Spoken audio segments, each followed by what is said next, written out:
Isa sa masasabi natin na napaka mababait, respectful, at talaga namang mahinahon na fan ay ang fandom ng SB19 na tinatawag na 18. Sobrang nakafocus sila sa nasabi nga pong mga event or kaya naman ay mga nominasyon ng grupo. Pero tila sinubok ang nasabi nga pong fandom ng ngayon ay issue about sa Coachella. Dahil nga sa mga lumalabas-labas na issue ay tila nababash ang Mahalima. Ganun pa man ay tahimik ang 18. Narito nga ang sinabi ng isang 18 fan sa kanyang mga kapwa 18. Narito nga ang masentimiento at isang mensahe ng isang SB19 fan na si Nisa Gueco. Aniya, 18, I know the last couple of days were not how we would wanted it to be. But I want to reach out to those who can read this. Hindi tayo ang nauna. Okay lang. Remember, sabi ni Pablo, kung hindi man sila, kung ibang P-pop group ang makagawa, it's still a win for the whole P-pop community. Hindi daw magaling ang SB19 kaya hindi nakuha. Sino nagsabi? We all know deep inside kung gaano kagaling ang voice natin. No amount of trash talk can change that. To be blunt, kapag nakipag-away kayo sa comments, akala nyo lang na ipagtanggol nyo ang SB19.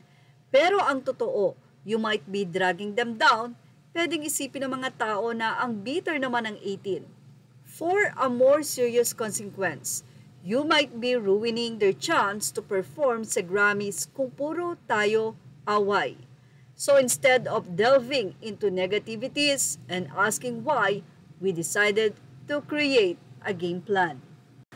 Paano ba natin matutulungan ang mga banu natin to reach their goals? Kasi as 18, we are one of their biggest assets. Bragging rights natin yan. I can confidently say na we are one of the most dedicated fandoms. Kaya dapat lahat ng online actions natin, hindi lang basta lapag ng lapag. Isipin nating mabuti kung makakabuti ba sa kanila in the long run or not. Here is the feature we made on how we as 18 can help SB19's our boys reach for their stars na kung sumain ay stars din natin.